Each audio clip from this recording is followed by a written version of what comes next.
नमस्कार. आपण पुणे या ठिकाणी आहोत. पाठीमागं पाहता हे प्रदूषण नियंत्रण महामंडळाचं कार्यालय आहे आणि या ठिकाणी मोठ्या प्रमाणामध्ये आदिवासी महिला आहेत. काही जे या ठिकाणी आंदोलन करते आहेत ते यांची या ठिकाणी आलेले आहेत. जुन्नर तालुक्यामध्ये माळशेज बोरांडे प्रकल्प हा होऊ घातलेला आहे. या संदर्भामध्ये आंदोलने देखील झालेली आहेत. मोठ्या प्रमाणामध्ये तीव्र असा असंतोष तिथल्या जनतेमध्ये पाहायला मिळतोय आणि आज 21 तारखेला प्रदूषण नियंत्रण महामंडळाने जी जनसुनावणी लावलेली आहे ती जनसुनावणी रद्द व्हावी यासाठी खरं तर आज हे आंदोलन होतंय. मोठा पोलीस बंदोबस्त आणि या ठिकाणी ठेवलेला आहे. पोलीस फौजफाटा मोठ्या प्रमाणामध्ये या ठिकाणी लावलेला आहे. आपण बघू शकता सरपंच देखील आलेले आहेत. अनेक पदाधिकारी गटाचे पेसाध्यक्ष या ठिकाणी आलेले आहेत. आपण त्यांना विचारूया नक्की पुढची भूमिका काय असणार आहे. या ठिकाणी तर पोलीस बंदोबस्त आहे. तुम्हाला आतमध्ये जाऊन देतात की नाही याबद्दल शंका आहे. काय असेल तुमची पुढची रणनीती? नाही, आम्ही गेटवरतीच इथं उपोषण करणार आहोत, थांबणार आहोत. नंतर जे शिष्टमंडळ आमचं जे उपोषणासाठी आम्ही जे बसणार आहोत, आमचं जे शिष्टमंडळ आहे ते शिष्टमंडळ जाऊन त्या अधिकारी खाली येतील, शिष्टमंडळाला भेटतील आणि त्याच्यानंतर जर 21 तारखेची सुनावणी त्यांनी कॅन्सल केली तर आम्ही या ठिकाणावरून उठू, अन्यथा आम्ही या ठिकाणावरून उठणार नाहीत अशी ठाम निर्णय घेऊन आम्ही जुन्नर तालुक्यावरून या ठिकाणी आलेलो आहेत. कारण सह्याद्रीचं रक्षण आम्हाला करायचं आहे.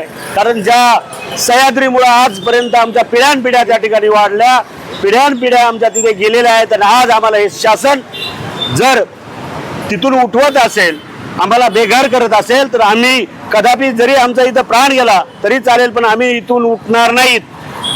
आणि जर 21 तारखेची सुनावणी कॅन्सल केली नाही तर अमरण उपोषण जसं जुन्नरला चाललंय तसं या ठिकाणी सुद्धा केलं जाईल. याची या सरकारने आणि या ऑफिसने सुद्धा नोंद घ्यावी. 2 दिवसापूर्वी देखील एक नगर कल्याण अहिल्यानगर महामार्गावर मोठा आंदोलन त्या ठिकाणी झालं, तरी देखील शासन याची दखल घेत नाहीये. हे बघा, संघर्ष आम्ही करतच आहोत.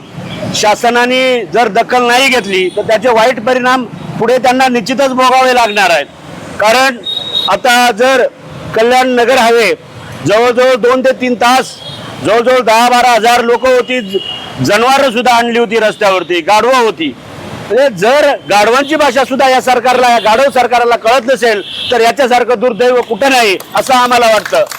कारण हा आदिवासी समाज अतिशय कष्टमय जीवन जगून आपलं उदरनिर्वाह करतो आणि आज या सरकारने त्या समाजाला सुद्धा त्या ठिकाणावरून हुसकून लावण्यासाठी प्रयत्न चालले आहेत. हा अदानी प्रकल्प या ठिकाणी येऊन काही फायदा होणार नाही शासनाचा. आमचा मुळात ज्यांच्या विकासासाठी शासन झगडतंय, ज्यांच्या विकासासाठी प्रयत्न करते ते बाजूला टाकले आणि नको ते प्रयोजक आमच्या परिसरामध्ये आणतात. वास्तविक पाहता ज्या सह्याद्रीच्या पूर्व पट्ट्यामध्ये सर्व इगतपुरीपासून तर तुम्ही मावळपर्यंत जरी अभ्यास दौरा घेतला तर निश्चितच कळेल की सगळ्या परिसरामध्ये धरणं बांधलेले आहेत आणि त्या धरणांमध्ये सुद्धा आमचा समाज विस्थापित झालेला आहे. आणि आता जो डोंगर कड्या कपाऱ्यांवर थांबलेला होता तिथून सुद्धा हे सरकार विस्थापित करायला लागलेलं आहे. कधी या सरकारला किंवा या कर्त्यांना आम्ही माफ करणार नाही. आणि विशेष करून जर आदिवासी समाजाचे 25 आमदार हे राखीव आहेत आणि जर त्या आमदारांनी याच्यामध्ये लक्ष घातलं नाही तर आमदारांना सुद्धा तालुक्यांमध्ये फिरून दिलं जाणार नाही असे आमच्या समाजाने ठाम निर्णय घेतलेला आहे. नरहरी झिरवळ आहेत, यांचा तुमचा अगदी जवळचा संबंध आहे. तुम्ही अनेकदा फोनवर देखील तुमची चर्चा देखील होते. या संदर्भामध्ये काही चर्चा झालेली आहे? सन्माननीय नरहरी झिरवळ साहेबांनी वास्तविक पाहता याच विषयासाठी आज बोलवलं होतं, परंतु आज आपल्या तालुक्याने अगोदरच तारीख निश्चित केलेली होती. त्याच्यामुळे मी आज दिंडोरी या ठिकाणी आमची बैठक होणार होती, परंतु मी त्या ठिकाणी जाऊ शकलो नाही. कारण समाजाचा प्रश्न महत्वाचा आहे, समाजासाठी समाजात येणं गरजेचं आहे आणि म्हणून निश्चितच सर्व आमदार असतील, मंत्री असतील, ट्रायबलचे सर्वांच्या कानावरती हा विषय घातला गेलेला आहे आणि त्याचे बघू आता किती मदत करतायत आपल्याला. नाही मदत केली तर निश्चितच आपला समाज बांधव त्यांना समाजात फिरून देणार नाही याची ग्वाही देतो आम्ही.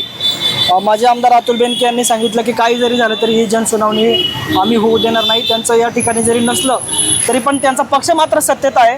आणि त्यांनी खरं तर पाहायला गेलं तर त्यांनी जे पक्षाचे अध्यक्ष आहेत सुनेत्राताई वहिनी यांच्याकडे खरं तर ही मागणी करायला पाहिजे होती. पालकमंत्री म्हणून त्यांनी जर एक शब्द टाकला असता किंवा त्याच्याशी बोलणं झालं असतं तर कदाचित ही जनसुनावणी रद्द देखील झाली असते. निश्चितच 15 ऑगस्टला जेव्हा आपण रस्ता रोको आणि मालसीच केला त्या ठिकाणावरून ज्यावेळेस मोर्चा संपला त्यावेळेस स्वतः अतुल शेठ बेनकेंनी सुमित्राताईंना फोन लावला होता आणि परिस्थितीचा आढावा त्यांना दिलेला आहे. परंतु अजून काय निर्णय झाला ते काय अजून अद्याप कळालेलं नाही. परंतु फोन लावला होता की आदिवासी समाजाची अशी परिस्थिती झालेली आहे आणि जर हा प्रोजेक्ट या परिसरामध्ये जर उभा केला तर निश्चितच आदिवासी समाज हा विस्थापित होईल असं स्पष्ट सांगितलं होतं. त्याला साक्ष आम्ही पण आहोत. त्याच्यामुळं बघू अजून काय निर्णय होतात 21 तारखेपर्यंत, नाहीतर त्याच्यापेक्षा उग्र आंदोलन आपल्या सर्वांना करावं लागणार आहे. छत्रपती शिवाजी महाराज की आदिवासी क्रांतिकार राघोजी भांगरे की मुळामध्ये हा प्रकल्प जो आहे हा शासनाने जो आणून पाहिलेला आहे आपल्या आदिवासी भागामध्ये हा मुळात चुकीचा आहे. आपण आदिवासी सरकारला असं वाटते की आदिवासी फार दुर्गम भागामध्ये राहतो म्हणजे पूर्ण गरीब आहे, पण त्याच्यातला हा सरकारचा गैरसमज आहे आणि सरकारने ह्या प्रकल्पामध्ये हस्तक्षेप करू नये. कारण हा जो समाज आहे हा दिवसेंदिवस अजून कित्येक पिढ्या त्यांच्या त्या डोंगरदऱ्यामध्ये गेलेल्या आहेत. त्यामुळं तिथं तुम्ही कुठलाही प्रकल्प आणण्याचा प्रयत्न करू नका. ही आम्हाला तुम्हाला सांगण्याची विनंती खरं तर गरज नाही, पण तुम्ही आता गरज सांगणं हे भाग पाडलेलं आहे. आणि मुळामध्ये आमचा भाऊ सुरज भाऊ वाजगे आज 9वा कमीत कमी 10वा दिवस असेल आज उपोषणाला बसलेले आहेत आणि उपोषण करताना त्यांची तब्येत खालवली आहे. त्यांची जबाबदारी ही पूर्ण सरकारची आहे. जर त्यांची जबाबदारी सरकारने घेतली नाही तर उद्याच्या भविष्यामध्ये तुम्हाला या प्रश्नाला सामोरं जावं लागेल. ही आम्ही आदिवासी भागाच्या यांनी तुम्हाला जाहीर आवाहन करतो. छत्रपती शिवाजी महाराज की